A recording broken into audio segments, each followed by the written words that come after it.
dami yan. Sabi mo, ang ganda. Naririnig niyo pa yung tunog ng malaking electric fan. Ayan pa, oh. Ang dami yan.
Naman.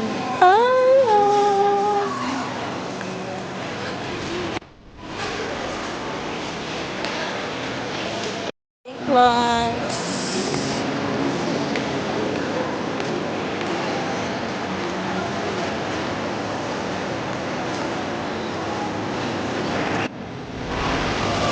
And a lot more plants at the food court. Ang bahang ba sila po? Plants. Ang gulo.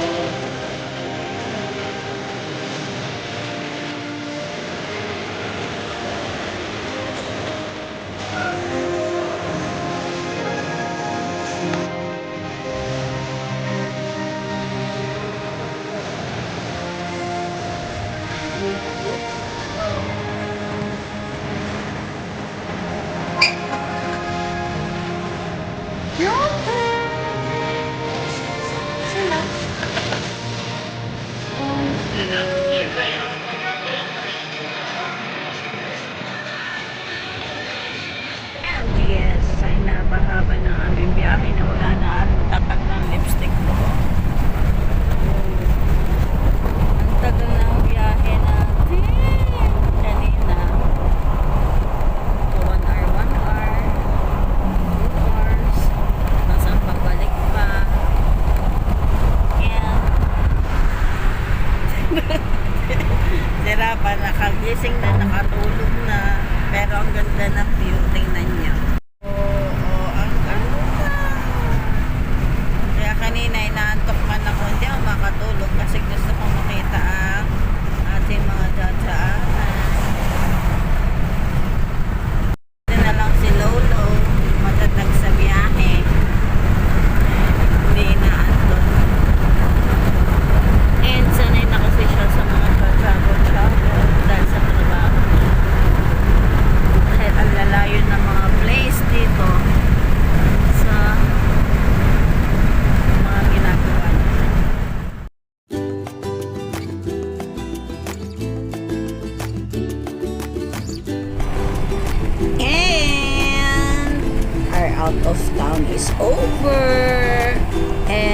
animals na nakita natin dito ay mga farm, at saka mga hayop, mga rancho, and sana ma-enjoy nyo ang ating mga field trip for today. And bye-bye! The next day. Good morning. 7:21 na ng umaga. At si Lolo ay nakalis na kanina. Nagpatipla lang sa akin ng kape. Tapos ngayon, pipilitin natin gisingin si Papa Boy. Kasi pupunta tayo sa park para mag-jogging. Mamaya, pag-uwi natin ang breakfast. Tapos, may tatawagan akong, sana makontak ko na kasi may kailangan akong tawagan.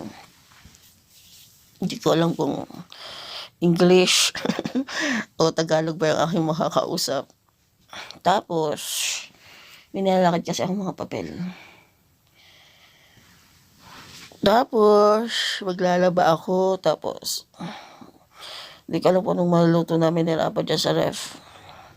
Luto-luto lang kami. Kasi, yung niluto nilang kain kagabi, binaon naman ng dalawa. Ni Lolo at saka nung kanyang bayaw. Kasama ng kanyang kapatid ni Tita Giselle. And so, hindi pa kasi nakauwi dito si Tito Brian, kapatid ni Lolo. Kasama din namin yun sa bahay. Nasa Pinas pa siya. And so, kailangan natin umangon. Ah! Umangon na. Bangon na. Namiss ko din ang park kasi ilang araw tayong hindi nakapunta doon. Kasi tayo busy. At may mga pinuntahan pa. Good morning, New Zealand! And we're home! Siyempre, after ng walking, eating naman.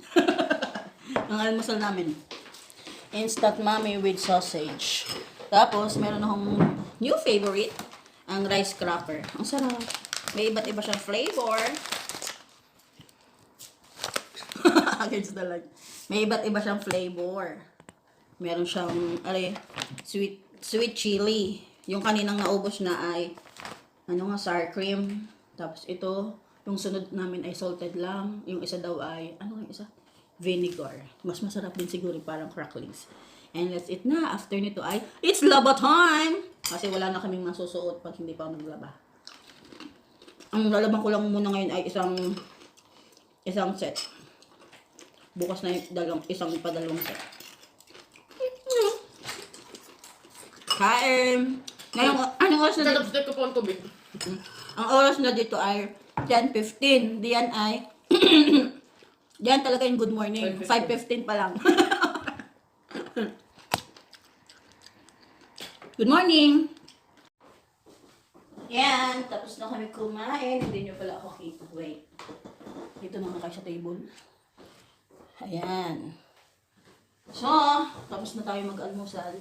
Mamaya na ako maghugas ng plato. Sasabay ko, magsasalang muna ako ng ating lavahi. Buti na lang maaliwalas tong bahay ni na Lolo.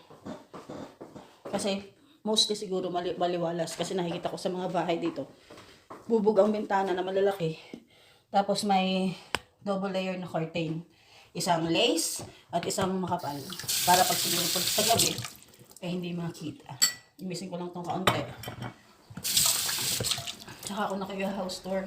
Medyo busy ang inyong Lola. Pero medyo nakikita niyo na naman yung bahay. So, itong area ito, sa malapit sa main door, ay aming portion. Oo. Si Papa Boy, nasa room namin. Ito yung room niya. Tapos yung mga tubal namin, yung mga sapatos, andito lang sa may labas ng kwarto namin. Isa-sort natin. Meron na kasi akong nakababad ng mga puti.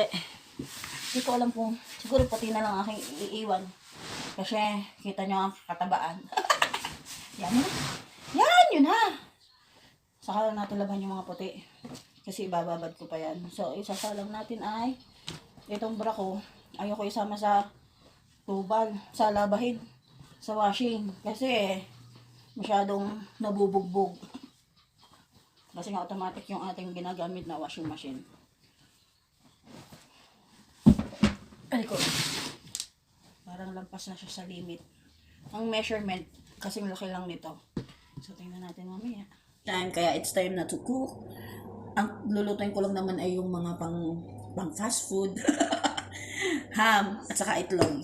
Tapos ang luto na ng tuna, yung pambahay talaga, ay yung dalawang lalaki na yung si maalin kay Lolo o kaya kay Tito Kim.